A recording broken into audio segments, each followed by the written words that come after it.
अस्सलाम वालेकुम dear viewers, Najibullah Yusuf से MSc and MPhil in chemistry. Dear viewers, पिछले लेक्चर में हमने बात की थी आयन के हवाले से। उसमें हमने आयन को कोई दो मुख्तलिफ तरीके से डिफ़ाइन किया था। इसी तरह हमने टाइप्स ऑफ आयन उसमें डिस्कस किए थे कि आयन के जो मुख्तलिफ टाइप्स बनाए जाते हैं, किस बुनियाद पे बनाए जाते हैं, किन मेथड पे, किन बेसिस पे बनाए जाते हैं, ये उसमें हमने डिस्कस किया था। और इसी तरह केटाइन को केटाइन क्यों कहा जाता है, एनाइन को एनाइन क्यों कहा जाता है, और इसी तरह एक आयन पर अगर नेगेटिव चार्ज लिखा जाता है तो क्यों लिखा जाता है, और अगर एक आयन पे पॉजिटिव चार्ज लिखा जाता है तो क्यों लिखा जाता है। ये सारी बातें उस लेक्चर में हमने डिस्कस की थी। आज के इस लेक्चर में हम बात करने वाले हैं एटॉमिक नंबर और एटॉमिक मास के हवाले से। इसमें हम डिस्कस करेंगे एटॉमिक नंबर और एटॉमिक मास के डेफिनेशंस, और इसी तरह इनको किन तरीके से रिप्रेजेंट किया जाता है, वो रिप्रेजेंटेशन मेथड, और इसी तरह मेजरमेंट कैसे की जाती है कि एलिमेंट का एटॉमिक नंबर कैसे मालूम किया जाता है, उसका एटॉमिक मास कैसे मालूम किया जाता है। ये मेजरमेंट मेथड डिस्कस करेंगे। तो बहुत ही इंपॉर्टेंट लेक्चर बनने वाला है, इसलिए अगर आपने अभी तक चैनल को सब्सक्राइब नहीं किया है तो चैनल को सब्सक्राइब करें और चैनल का लिंक अपने तमाम दोस्तों और क्लास फेलोज के साथ ज़रूर शेयर कीजिएगा। तो स्टार्ट लेते हैं। एटॉमिक नंबर क्या है? एटॉमिक नंबर से एटॉमिक नंबर याद रखें। एटॉमिक नंबर एक एलिमेंट के किसी एटम के न्यूक्लियस में मौजूद टोटल नंबर ऑफ प्रोटॉन को कहा जाता है, उस एलिमेंट के उस एटम का एटॉमिक नंबर। तो एटॉमिक नंबर क्या है? The total number of proton, the total number of protons. एक एटम के न्यूक्लियस में मौजूद प्रोटॉन्स की टोटल तादाद को कहा जाता है एटॉमिक नंबर। चूंकि प्रोटॉन होते कहाँ पे हैं? न्यूक्लियस में, इसलिए हम कहेंगे कि the total number of proton in the nucleus of an atom. ठीक है, तो the total number of proton in the nucleus of an atom क्या कहलाता है? उस एटम का एटॉमिक नंबर कहलाता है। एक एटम के न्यूक्लियस में टोटल प्रोटॉन की तादाद कितनी है, वो नंबर ऑफ प्रोटॉन उसका कहलाता है एटॉमिक नंबर। एग्जाम्पल लेते हैं। से फॉर एग्जांपल हाइड्रोजन के न्यूक्लियस में सिर्फ एक प्रोटॉन होता है। से फॉर एग्जांपल ये एक हाइड्रोजन एटम है और इसके न्यूक्लियस में एक प्रोटॉन है, और इसी तरह इसके एटमॉस्फेयर में इलेक्ट्रॉन भी सिर्फ एक होता है। तो इसलिए हाइड्रोजन का एटॉमिक नंबर क्या है? Atomic number of hydrogen, hydrogen का एटॉमिक नंबर क्या हुआ? 1 हुआ।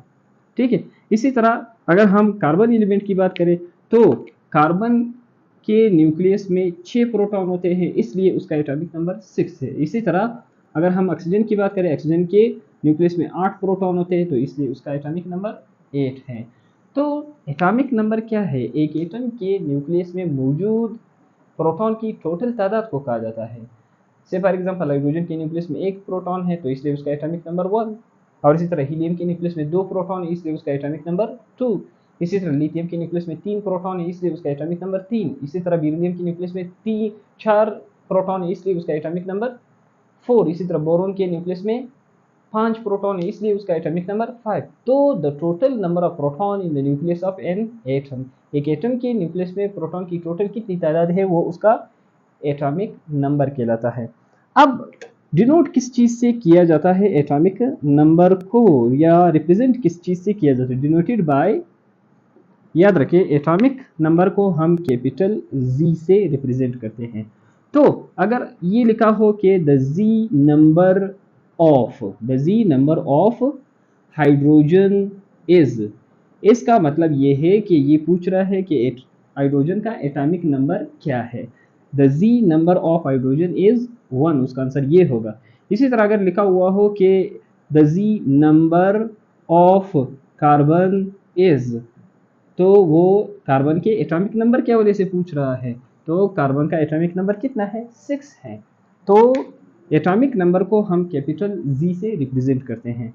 इसी तरह इसके साथ साथ एटॉमिक नंबर की इंपॉर्टेंस क्या है, ये आपको एक एलिमेंट के हवाले से क्या इंफॉर्मेशन प्रोवाइड करता है। ठीक है, इंपॉर्टेंस एटॉमिक नंबर का क्या है?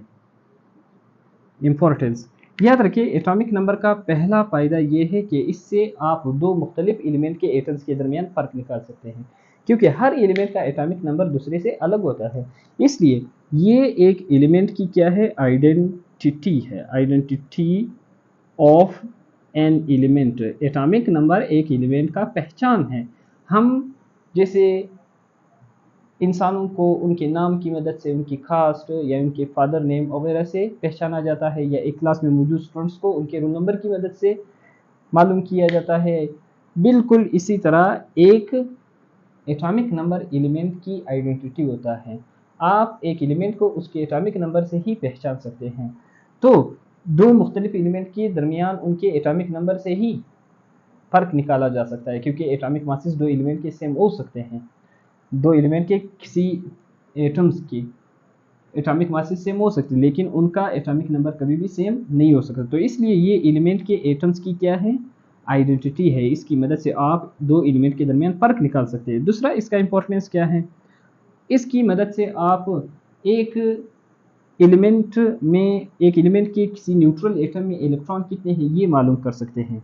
इसकी मदद से number of electrons in the shells of a neutral atom, एक न्यूट्रल एटम के न्यूक्लियर के शेल्स में कितने इलेक्ट्रॉन हैं, आप इसकी मदद से ये मालूम कर सकते हैं। तो इसलिए एटॉमिक नंबर न्यूट्रल एटम के शेल्स में मौजूद इलेक्ट्रॉन के हवाले से भी इंफॉर्मेशन देता है। ये भी इसका क्या है, एटॉमिक नंबर का एक इंपॉर्टेंस है, क्योंकि हमें मालूम है अगर आपके पास एटम क्या है, न्यूट्रल है, तो उस न्यूट्रल एटम में प्रोटॉन पर पॉजिटिव चार्ज होता है, प्रोटॉन बराबर होते हैं इलेक्ट्रॉन के। और इसी तरह चूंकि एक एटम में जितने इलेक्ट्रॉन होते हैं न्यूट्रल एटम में, उतने ही उसमें प्रोटॉन होते हैं, तो इसलिए प्रोटॉन की तादाद को क्या कहा जाता है, एटॉमिक नंबर कहा जाता है। तो एक न्यूट्रल एटम का atomic number, number of proton, number of electron क्या होते हैं, सेम होते हैं।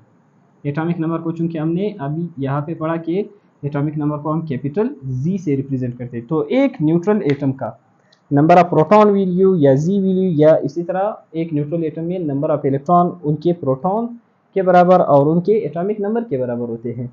तो इसलिए एक न्यूट्रल एटम के लिए ये तीनों चीज़ें क्या होती हैं, सेम होती हैं।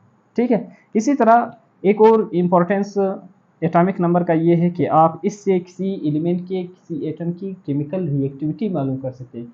केमिकल प्रॉपर्टीज़ उस एटॉमिक नंबर की मदद से आप एक एलिमेंट के मालूम कर सकते हैं। तो इसकी मदद से हम एक एलिमेंट किन किन तरह के रिएक्शन करेगा ये भी आप एटॉमिक नंबर की मदद से मालूम कर सकते हैं। केमिकल रिएक्शंस, एक chemical properties mean chemical reactions, आप एक एलिमेंट के एटॉमिक नंबर की मदद से उसके केमिकल रिएक्शंस भी मालूम कर सकते हैं। अब एक और चीज़ जो यहाँ पे डिस्कस करने वाले हैं वो ये कि एटॉमिक नंबर को कैसे मालूम किया जाता है, क्योंकि एक एटम तक हमें आंख से नज़र नहीं आता, तो फिर उस एटम के न्यूक्लियस में मौजूद जो सब एटॉमिक पार्टिकल है जैसे प्रोटॉन, वो कैसे नज़र आएगा। तो एक एटम के न्यूक्लियस में प्रोटॉन की जो टोटल तादाद है वो मालूम कैसे की जाती है, ये बात डिस्कस करते हैं। एटॉमिक नंबर को 3 डिफरेंट मेथड से मालूम किया जाता है। 3 मेथड्स की मदद से हम एटॉमिक नंबर को मालूम करते हैं। एक तरीका कहलाता है X rays spectroscopy, X rays spectroscopy. इसको ये पहली बार ये एक्सपेरिमेंट मोज़ले ने किया था, तो इसलिए इसको मोज़ले मेथड भी कहा जाता है, मोज़लेज मेथड। तो आप एक एलिमेंट का atomic number X rays spectroscopy method से कर सकते हैं या मोज़ले मेथड से कर सकते हैं। दूसरा तरीका है particle scattering method, particle scattering method, particle scattering method इसको कहा जाता है। इसमें एक एटम पे अल्फा पार्टिकल्स जोड़े जाते हैं, अल्फा पार्टिकल्स जोड़े जाते हैं एक एटम पे, फिर उन अल्फा पार्टिकल्स का डिफ्लेक्शन देखा जाता है कि कितने पार्टिकल वापस डिफ्लेक्ट हो रहे हैं। अल्फा पार्टिकल ऑन एटम, एक एटम पे अल्फा पार्टिकल छोड़े जाते हैं, बम्बार्ड किए जाते हैं, फिर देखा जाता है कि कितने पार्टिकल वापस डिफ्लेक्ट हो रहे हैं। उन पार्टिकल की डिफ्लेक्शन की तादाद की बुनियाद पे उस एलिमेंट का एटॉमिक नंबर मालूम किया जाता है। ये मेथड किस तरह यूज़ किए जाते हैं ये अलग लेक्चर होगा अर्र मेथड का। तीसरा मेथड कहलाता है मास स्पेक्ट्रोमीटर प्लस पार्टिकल एक्सेलरेटर। दो टेक्निक कंबाइन किए जाते हैं। इन दोनों टेक्निक की मदद से क्या किया जाता है, atomic number of the element मालूम किया जाता है। तो mass spectrometer plus particle accelerator method, इन दो मेथड को कंबाइन किया जाता है। फिर इन दो मेथड की कंबाइन स्टडी की मदद से क्या किया जाता है, एक एलिमेंट का एटॉमिक नंबर मालूम किया जाता है। कैसे किया जाता है वो एक अलग टॉपिक है। नेक्स्ट बात करते हैं एटॉमिक मास क्या है।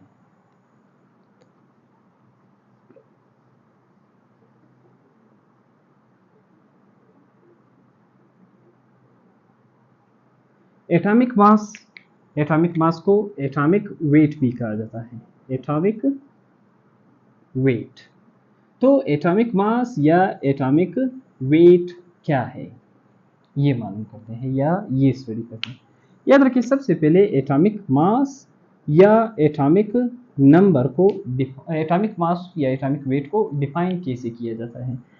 याद रखिए एक एटम के न्यूक्लियस में मौजूद प्रोटॉन और न्यूट्रॉन की टोटल तादाद का जो मजमुआ है वो कहलाता है उस एटम का एटॉमिक मास। तो इसलिए हम इसको कुछ इस तरह डिफाइन करते हैं कि atomic mass is the sum of, sum mean मजमुआ है, किन दो चीज़ों का मजमुआ है, एक एटम के न्यूक्लियस में मौजूद प्रोटॉन की टोटल तादाद और एक एटम के न्यूक्लियस में मौजूद न्यूट्रॉन की टोटल तादाद को जब आप जमा करते हैं जो जवाब आता है वो उस एटम का एटॉमिक मास कहलाता है। तो इसलिए हम कहते हैं कि the sum of the total number of, किन दो चीज़ों के टोटल नंबर का सम है ये, प्रोटॉन्स प्लस न्यूट्रॉन्स। एक एटम के न्यूक्लियस में प्रोटॉन और न्यूट्रॉन की जो टोटल तादाद है उसका मजमुआ क्या कहलाता है, उस एटम का एटॉमिक मास कहलाता है।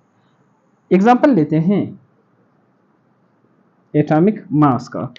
याद रखिए अगर हम कार्बन एलिमेंट की बात करें, कार्बन के न्यूक्लियस में 6 प्रोटॉन हैं, 6 प्रोटॉन, इसी तरह 6 उसके न्यूक्लियस में क्या होते हैं, न्यूट्रॉन होते हैं।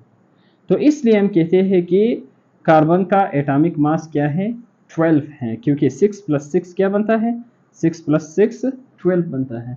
तो इसलिए हम कहते हैं कि कार्बन का एटॉमिक मास क्या है, 12 है। इसी तरह ऑक्सीजन की अगर हम बात करें, एक ऑक्सीजन एटम के न्यूक्लियस में 8 प्रोटॉन होते हैं और इसी तरह 8 उसमें न्यूट्रॉन होते हैं।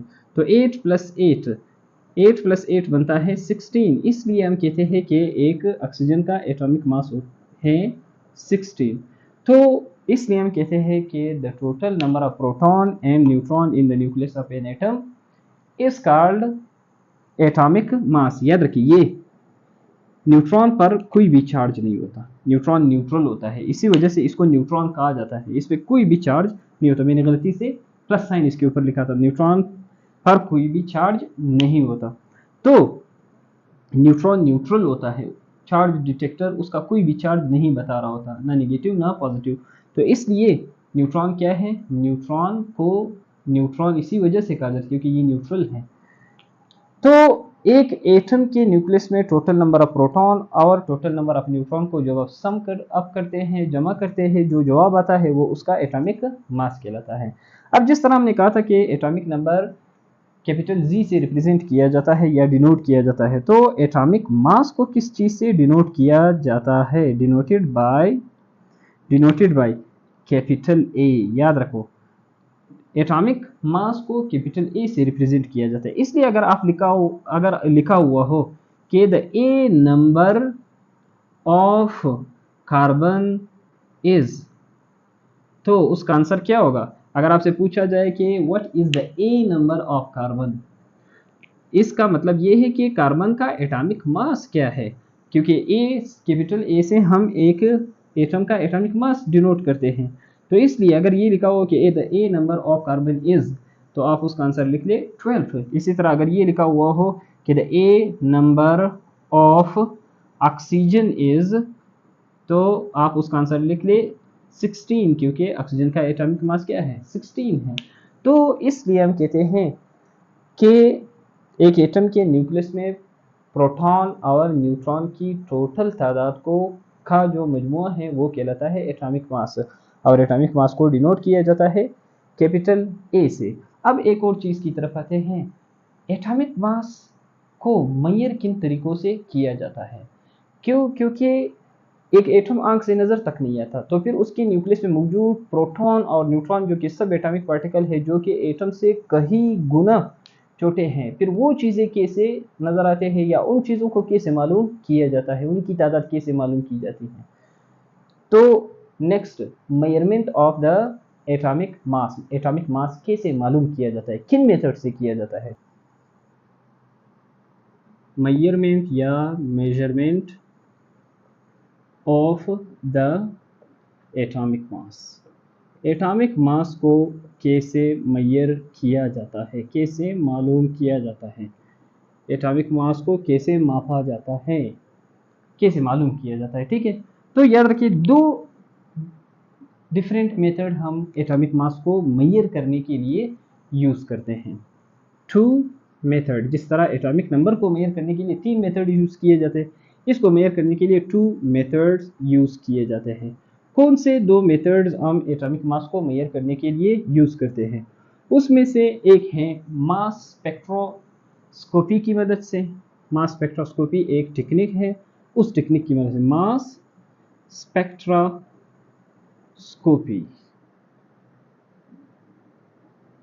और दूसरा मेथड है आइसोटोपिक कंपोजिशन मेथड, आइसोटोपिक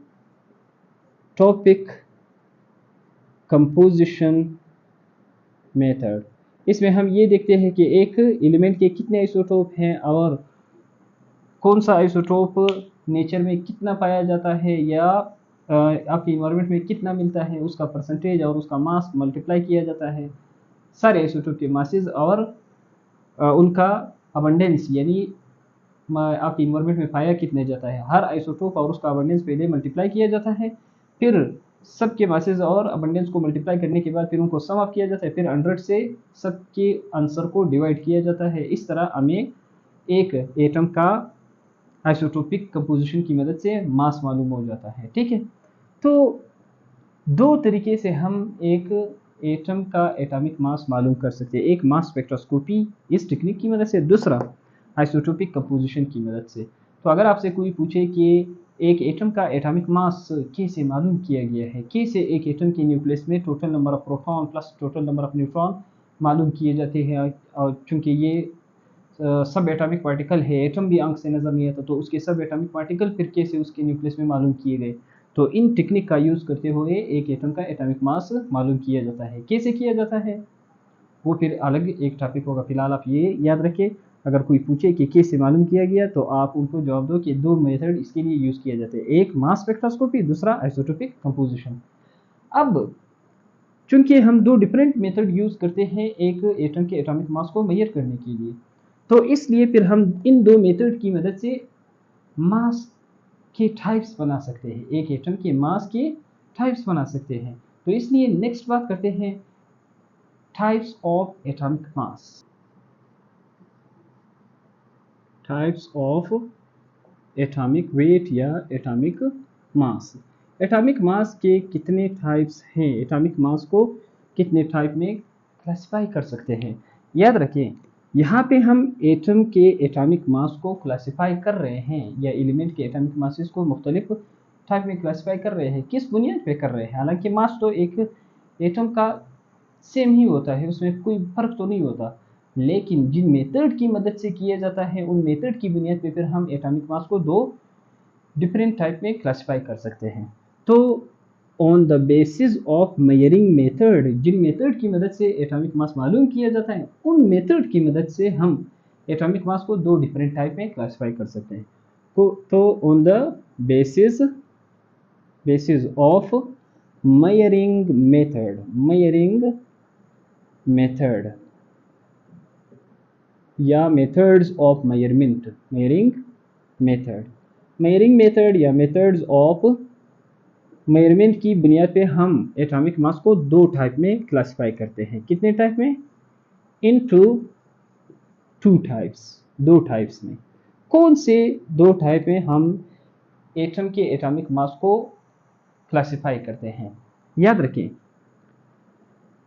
एक टाइप एटम के एटॉमिक मास का on the basis of measuring method कहलाता है, एक कहलाता है रिलेटिव एटॉमिक मास और दूसरा कहलाता है weight average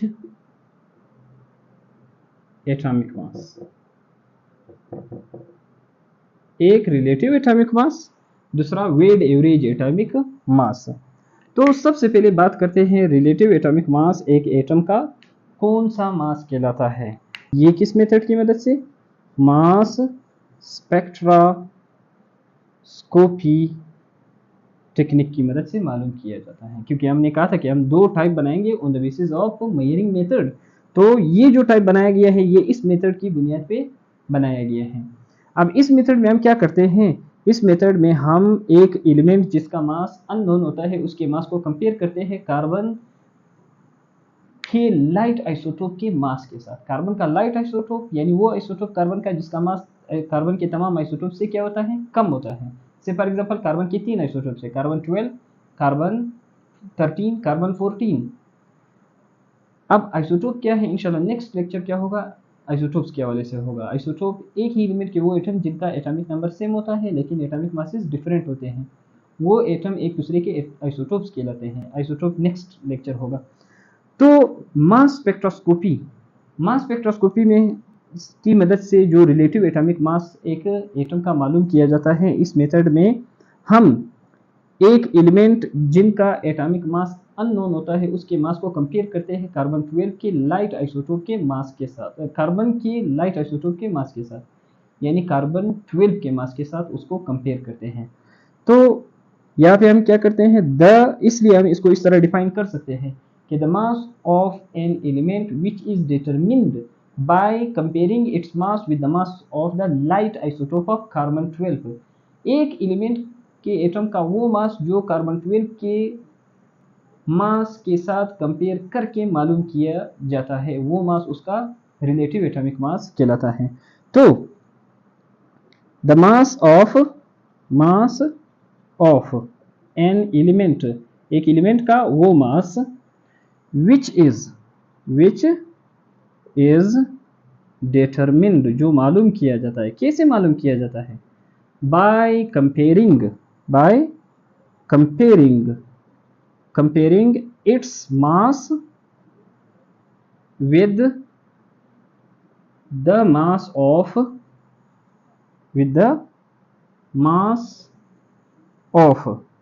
the light isotope of carbon, with the mass of light isotope of carbon। Carbon के लाइट आइसोटोप के मास के साथ इस टेक्निक में, मास स्पेक्ट्रोस्कोपी में, हम एक ऐसा एलिमेंट जिसका मास मालूम नहीं होता उसके मास को कार्बन के लाइट आइसोटोप के मास के साथ कंपेयर करके मालूम करते हैं। कैसे मालूम किया जाता है ये एक अलग टॉपिक होगा। फिलहाल इसमें आप ये याद रखिए कि रिलेटिव एटॉमिक मास एक एटम का कौन सा मास होता है? वो मास एक एटम का जो मास स्पेक्ट्रोस्कोपी की टेक्निक की मदद से मालूम किया जाता है। और इस टेक्निक में क्या किया जाता है? एक एलिमेंट का मास कार्बन 12 के कार्बन के लाइट आइसोटोप कार्बन 12 के मास के साथ कंपेयर करके मालूम किया जाता है। तो एक एलिमेंट का वो मास जो कार्बन 12 के मास के साथ कंपेयर करके मालूम किया जाता है उसका वो मास कहलाता है रिलेटिव एटॉमिक मास। तो the mass of an atom of an element which is determined by comparing its mass with the mass of the light isotope of carbon। एक एलिमेंट के एटम का वो मास जो कार्बन के लाइट आइसोटोप के मास के साथ कंपेयर करके मालूम किया जाता है। उस मास को उस एलिमेंट का रिलेटिव एटॉमिक मास कहा जाता है। याद रखिए, एक एटम का वो मास जिसके साथ यूनिट लिखा गया होता है AMU, उसका वो मास कहलाता है रिलेटिव एटॉमिक मास। एटॉमिक मास यूनिट, जो यूनिट लिखा होता है किसी एटम के मास के साथ, वो मास उसका कहलाता है रिलेटिव एटॉमिक मास। तो इसको रिप्रेजेंट कैसे किया जाता है? इट इज डिनोटेड बाय एक रिलेटिव एटॉमिक मास को कैसे डिनोट किया जाता है? याद रखिए, उसके साथ यूनिट लिखा जाता है AMU, यानी एटॉमिक मास यूनिट। ये यूनिट जिस एटम के मास के साथ लिखा हुआ हो तो आप समझे कि वो उसका क्या है, रिलेटिव एटॉमिक मास है। अब हमने कहा था कि मेजरिंग मेथड की मदद से हम एक एटम के मास को दो टाइप में क्लासिफाई कर सकते हैं। तो दूसरा टाइप है weight average atomic mass. Weight average atomic mass, weight average atomic mass, ये एक एलिमेंट के किसी एटम का कौन सा मास होता है?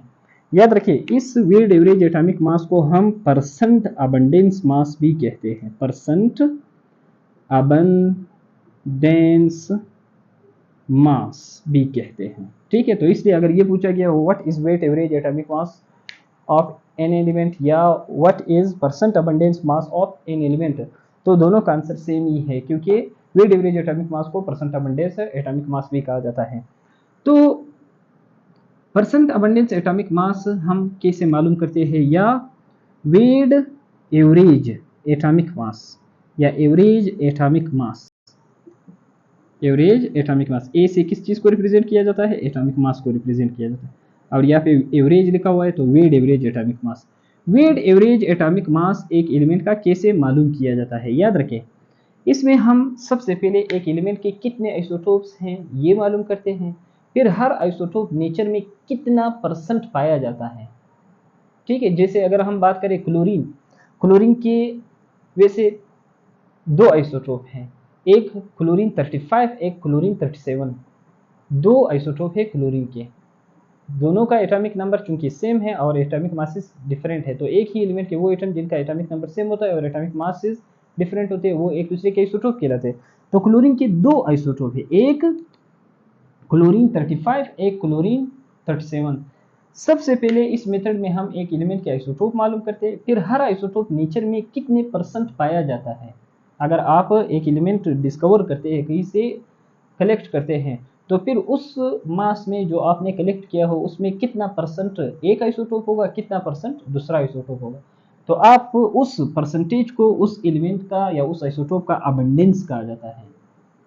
किसी एलिमेंट के किसी आइसोटोप का जो परसेंटेज है उस कलेक्शन में, उस क्वांटिटी में जो आपने कलेक्ट की है, वो परसेंटेज उसका अबंडेंस कहलाता है। तो इस मेथड में हम क्या करते हैं, सबसे पहले हम हर एलिमेंट का एटॉमिक मास, यानी जैसे क्लोरीन 35 है, उसका एटॉमिक मास मल्टीप्लाई करते हैं उसके अबंडेंस के साथ, यानी नेचर में पाया कितना जाता है। याद रखिए, क्लोरीन का जब आप सैंपल कलेक्ट करते हो उसमें 75% एटम्स किसके होते हैं? क्लोरीन 35 के होते हैं।